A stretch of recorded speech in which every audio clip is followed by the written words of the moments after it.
gairah nafsu kita akan semakin besar, semakin tinggi. Inilah yang dicegah dalam artian dikendalikan.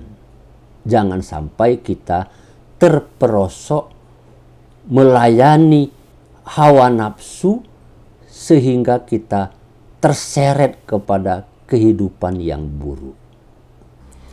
Sebelum perbincangan ini kita lanjutkan, jangan lupa subscribe, like, dan share kepada kawan-kawan kita yang lainnya.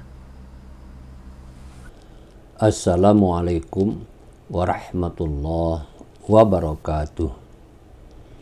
Allahumma salli ala nabiyil hashimi Muhammadin wa ala alihi wasallim taslima. Berbicara tentang makanan, kita tidak bisa terlepas dari membicarakan soal selera. Selera itu menyangkut rasa senang, kecocokan di lidah. Apakah makanan itu enak atau tidak, lezat atau tidak. Nah, kalau kita bicara selera, maka selera satu orang dengan selera orang yang lain itu tidak sama. Istilahnya relatif. Itu pun tergantung mood-moodnya. Kadang-kadang kita sendiri merasa nggak enak terhadap satu makanan. Tapi pada waktu yang lain, pas kita lagi merasa senang, oh kok enak. Jadi selera itu relatif. Namun kawan-kawan, manakala kita sudah merasa cocok, ketemu dengan selera yang kita inginkan, maka diri kita sendiri cenderung ingin mengulanginya, ingin menikmatinya pada waktu yang lain. Jadi mengkonsumsi makanan itu akan terjadi berulang-ulang. Bukan sekedar mengulanginya, tetapi ingin memperbanyak jumlahnya. Kalau buah kita hitung satu buah, maka lain kali akan menjadi 2 buah, 3 buah. Kalau itu 1 piring, lain waktu akan menjadi 2 piring. Nanti kita naikkan lagi 3 piring. Begitu seterusnya. Jadi berulang-ulang dan jumlahnya meningkat. Lebih dari itu, kawan-kawan sekalian. Jika kita sudah menemukan selera yang tepat untuk kita, kita akan menjelajahi, menemukan selera yang lebih enak lagi terhadap jenis makanan yang lain. Akibatnya kita mengeksplorasi, menjelajahi makanan mana saja yang enak ya. Kalau di Indonesia umpamanya kita menjelajahi makanan-makanan khas daerah. Wow. Saya udah banyak sekali makanan khas yang saya cicipi, yang saya rasakan. Wah, enak-enak.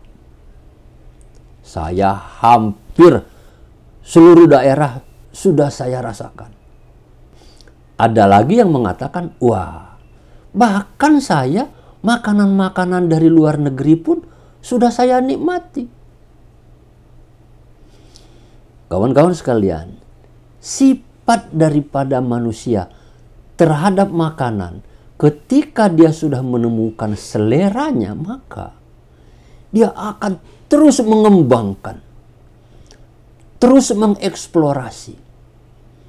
Dan dia perturutkan keinginannya itu sehingga kawan-kawan sekalian, manusia itu seperti tidak punya batas.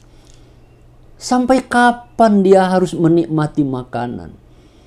seberapa banyak dia akan nikmati beragam makanan yang ada di dunia ini.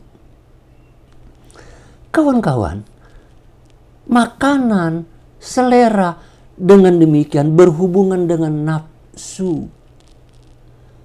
Sifat nafsu itu selalu ingin bertambah, kian tinggi, diulangi lagi, tidak peduli sampai kapanpun, berhenti kalau sudah meninggal.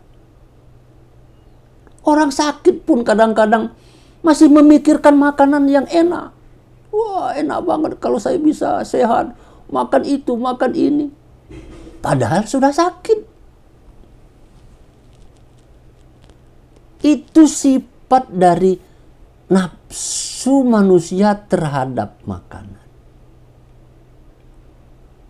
Akibatnya kawan-kawan sekalian, manusia lalu seperti memperturutkan hawa nafsunya.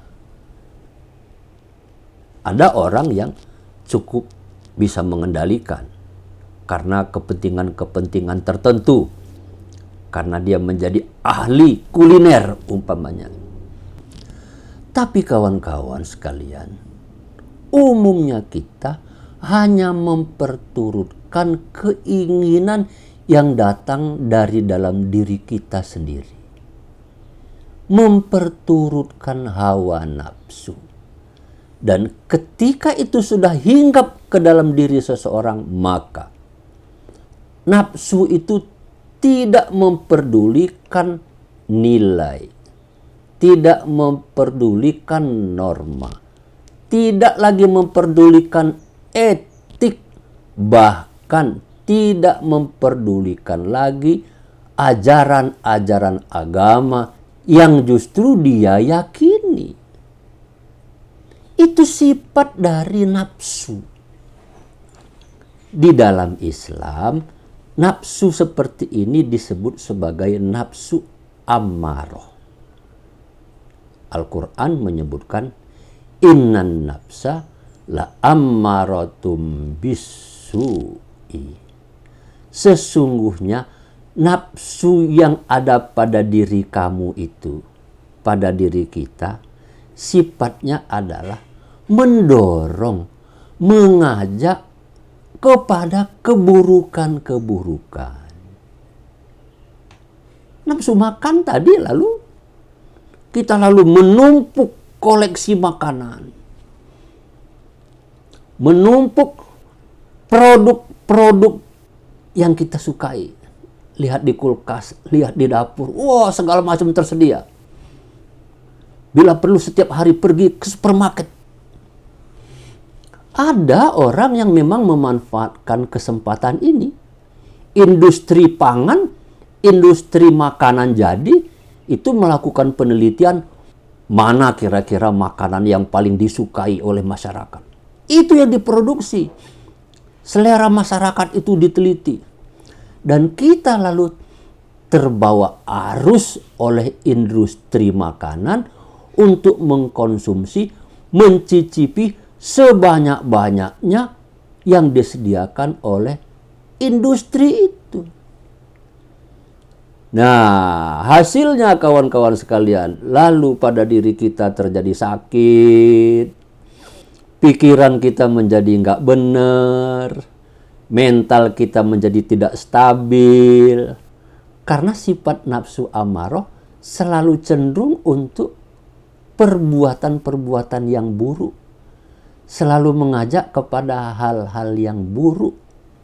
Itulah sebabnya kawan-kawan sekalian, mengapa Islam mengajarkan kepada kita untuk berpuasa pada bulan Ramadan. Berpuasa pada bulan Ramadan pertamanya adalah mengendalikan nafsu makan. Nafsu makan itu kalau dibiarkan hidup berkembang, dia akan memerosokkan manusia kepada jurang keburukan. Bukan tidak boleh makan. Bahkan Islam sangat concern terhadap urusan makan itu. Seperti yang sudah kita bicarakan terdahulu, makanan itu harus menjadi barokah bagi kehidupan kita. Bukan sebaliknya mendatangkan keburukan bagi diri kita sendiri dan masyarakat. Apabila nafsu makan ini tidak kita kendalikan, maka gairah nafsu kita akan semakin besar, semakin tinggi. Inilah yang dicegah dalam artian dikendalikan. Jangan sampai kita terperosok melayani hawa nafsu sehingga kita terseret kepada kehidupan yang buruk. Mudah-mudahan pembicaraan singkat seperti ini bermanfaat. Lain kali kita akan lanjutkan berbicara tentang efek daripada nafsu makan ini. Wassalamualaikum warahmatullahi wabarakatuh.